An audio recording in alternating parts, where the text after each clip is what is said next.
C'était mercredi 13, le premier matin de Port-au-Prince après le séisme de la veille. Nous arrivions de province et découvrions l'ampleur du désastre. Un étrange silence régnait sur l'horreur.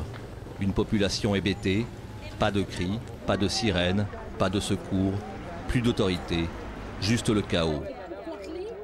De la radio de notre véhicule, pourtant, une voix ténue disait que quelque chose fonctionnait encore dans la ville. C'était une station locale, la seule qui n'ait pas été détruite.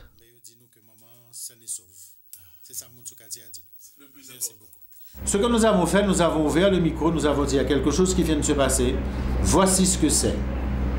Nous avons expliqué ce que c'est et nous avons expliqué à la population que ce n'était pas fini, mais que la meilleure façon de réagir, c'était d'éviter la panique. Parce que ce serait à ce moment-là aggraver le mal. Et nous leur avons dit exactement les premières mesures qu'il fallait faire.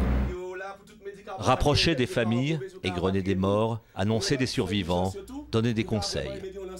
Signal FM fut ainsi pendant de longs jours la seule station audible dans les ondes de Port-au-Prince, avec, précieuse aussi mais lointaine, Radio France Internationale, relayée automatiquement de Paris.